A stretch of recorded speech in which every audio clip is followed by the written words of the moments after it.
अपने हुनर से हम अवसर के कदमों की आहट जान लेते हैं।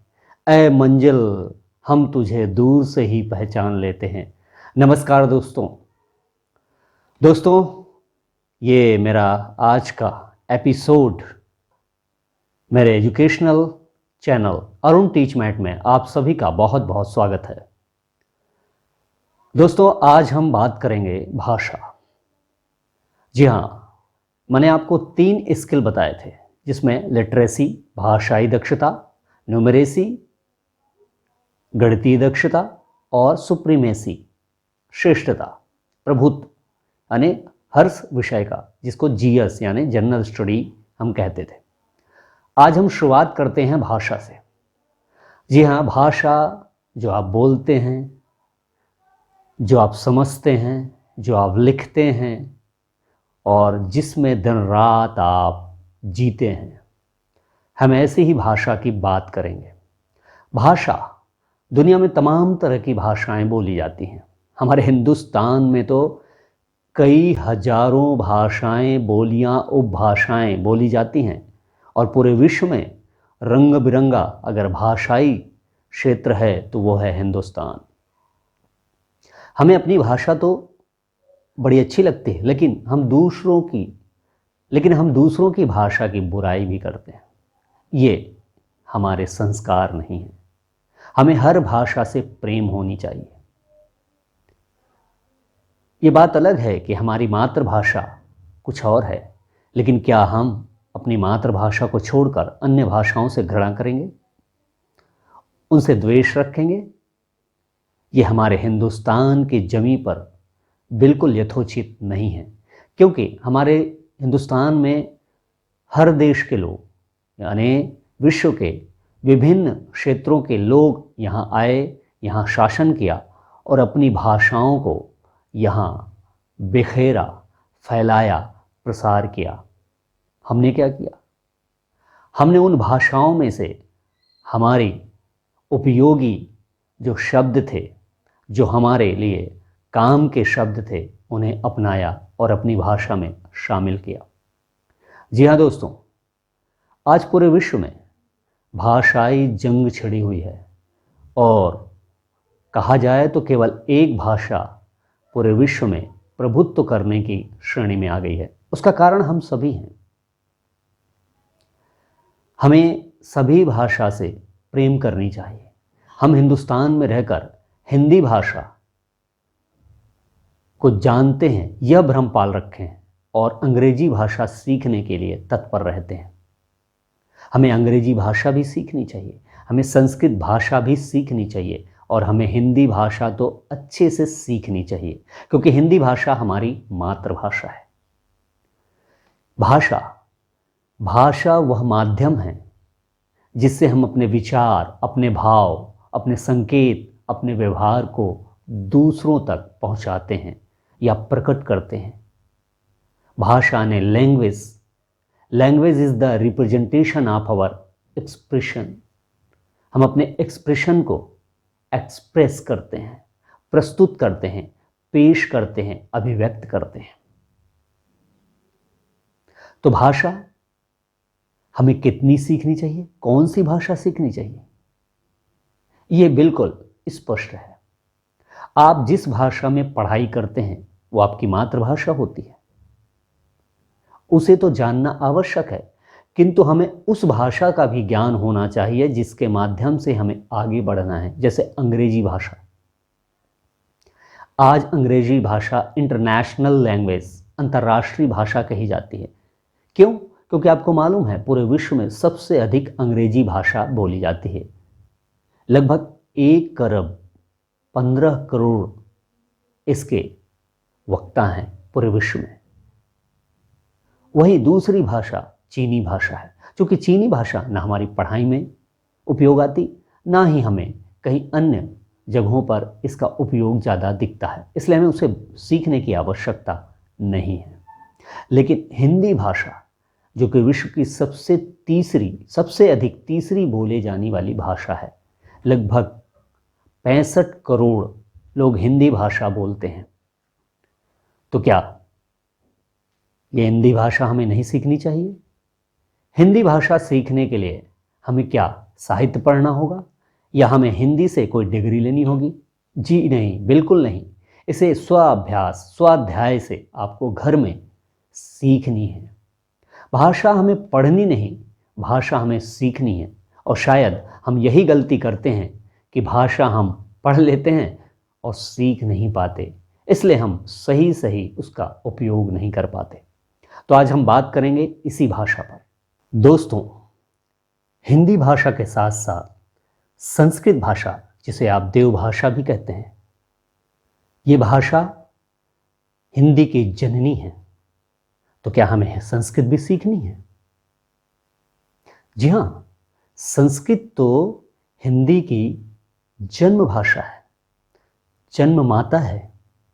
तो जितने भी हिंदी के व्याकरण पढ़ेंगे या हिंदी को सीखेंगे वो संस्कृत के ही हैं। अर्थात हिंदी अगर आप सीखते हैं तो साथ साथ संस्कृत अपने आप सीखेंगे। उर्दू भाषा और अंग्रेजी भाषा, मित्रों, संस्कृत हिंदी भाषा की जननी है। अर्थात यदि आप संस्कृत भाषा सीखते हैं, जो कि बहुत ही कठिन और दुरूह है, जिसका हमने मानक रूप हिंदी लिया और हिंदी भाषा सीखने का प्रयत्न किया और हम अच्छे ढंग से हिंदी सीख लेते हैं, तो अगर हम हिंदी सीख गए तो संस्कृत अपने आप आने लगेगी। बस संस्कृत के शब्दों का सही उच्चारण हमें सीखना होगा। अंग्रेजी भाषा, इंटरनेशनल लैंग्वेज, इसे सीखना तो बहुत आवश्यक है, क्योंकि ये हमारी भाषा नहीं है, ये दूसरे की भाषा है। इसलिए हमें आद्योपांत इसे सीखना होगा, यानी शुरू से अंत तक इसके सारे नियमों, परिनियमों, रूल्स, व्याकरण, वोकैबुलरी, ग्रामर, सारी चीज़ें हमें सीखनी होगी। लेकिन हिंदी हमारी मातृभाषा है, जिसकी कुछ ना कुछ हम सभी जानते हैं, समझते हैं, सीखते हैं, क्योंकि हम नित्य प्रतिदिन इसका उपयोग करते हैं। अब यहाँ 4 भाषाएं उल्लेख हुई। हिंदी, अंग्रेजी भाषा, जो हमारे पढ़ाई के दौरान हम उपयोग करते हैं और ज़्यादातर हिंदी और अंग्रेजी में ही पढ़ाई करते हैं और आज भी कर रहे हैं, चाहे वो हिंदी माध्यम का विद्यार्थी हो या इंग्लिश मीडियम का स्टूडेंट, दोनों विषय जरूर पढ़ता है। लेकिन संस्कृत और उर्दू ये हमें कुछ कठिन लगते हैं।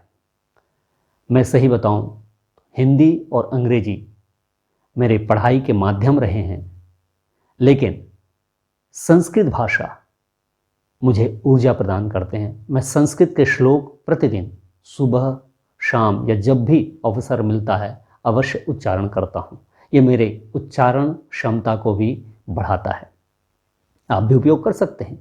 इसके साथ ही उर्दू, जहाँ उच्चारण सही करता है, वहीं मुझे इसे बोलने में, इसके शब्द बोलने में बड़ी खुशी और इत्मीनान का एहसास होता है। तो मैं चारों भाषाओं का प्रयोग करता हूँ, किंतु हिंदी और इंग्लिश को गहराई से जानने की कोशिश भी करता हूँ। आप विद्यार्थी हैं, आप स्कॉलर हैं, आप कंपटीटर हैं, किसी प्रतियोगिता में भाग लेना चाहते हैं या लेने जा रहे हैं, तो हिंदी भाषा और इंग्लिश को ज़रूर अच्छे ढंग से पढ़ें। और संस्कृत और उर्दू भाषा के लिए मैं कहना चाहूँगा कि आप इनके कुछ शब्द जरूर प्रतिदिन उच्चारण करें। इससे आपका उच्चारण क्षमता, उच्चारण शक्ति बढ़ेगी। आप संस्कृत के श्लोक बोल सकते हैं। वैसे तो हिंदी में उर्दू और इंग्लिश के शब्द समाहित किए गए हैं और इस तरह मानक भाषा तैयार की गई है, लेकिन हम प्रतिदिन न्यूज़ सुनते हैं या न्यूज़ देखते हैं या पढ़ते हैं कहीं, तो हमें इन शब्दों का उपयोग नज़र आता है या सुनाई देती है। हम भी इन शब्दों को बारंबार प्रतिदिन जरूर कुछ न कुछ प्रयोग करें। अब आता है हिंदी भाषा। हिंदी भाषा के बारे में मैंने बताया है। हिंदी, हिंदू, हिंदुस्तान, ये 3 शब्द फारसी के हैं। जी हाँ, उर्दू में जहाँ अरबी और फारसी शब्द समाहित किए गए हैं, वहीं हिंदी में भी अरबी, अंग्रेजी, फारसी, उर्दू, अन्य भाषाओं के शब्द भी समाहित किए गए हैं। और बड़े मज़ेदार की बात है कि हमारे खुद हिंदी, हिंदू और हिंदुस्तान जैसे शब्द फारसी से लिए गए हैं।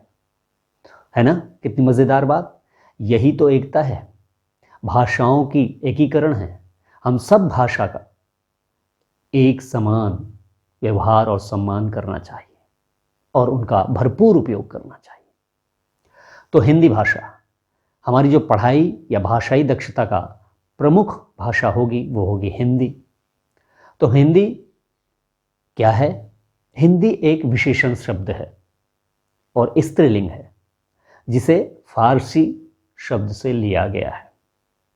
जी हाँ, हिंदी भाषा हमारे देश में सबसे ज़्यादा बोली जाने वाली भाषा है और इसे संविधान की 8वीं अनुसूची में शामिल किया गया है। हमारे देश के कुछ राज्य हिंदी भाषी राज्य कहलाते हैं क्योंकि वहाँ प्रमुख रूप से प्रथम भाषा के रूप में हिंदी पढ़ाई जाती है या हिंदी का प्रथम राजभाषा के रूप में उपयोग की जाती है। और बड़े ही अच्छी बात है कि वहाँ हिंदी के साथ ही कुछ कक्षाओं तक, जैसे कक्षा 8वीं तक, संस्कृत भाषा भी चलाई जाती है यानी पढ़ाई जाती है। तो अगर हम 8वीं तक की हिंदी भाषा और संस्कृत भाषा दोनों सीख लें तो हम आगे चलकर इस भाषा को भरपूर उपयोग कर सकते हैं अच्छे समझ के साथ। तो मेरा उद्देश्य यही है कि आज के इस एपिसोड में आप भाषा के बारे में जानें और अपनी भाषा से प्रेम तो करें, भाषा के साथ साथ दूसरी भाषा से भी आप प्रेम जरूर करें और जो महत्वपूर्ण भाषा है उसे भी सीखने का प्रयत्न करें। हम अगले एपिसोड में आपको हिंदी भाषा की शुरुआत करेंगे, सीखने की शुरुआत करेंगे, वर्ण से शुरू करेंगे, अक्षर से शुरू करेंगे। ये क्या है, इनका कैसे उच्चारण होता है, ये स्वर व्यंजन कैसे बनते हैं और फिर इनके द्वारा शब्दों का निर्माण कैसे होता है। तो आज के इस वीडियो में यहीं तक। अगले वीडियो में फिर महत्वपूर्ण जानकारी के साथ प्रस्तुत होऊंगा। तब तक के लिए जय हिंद।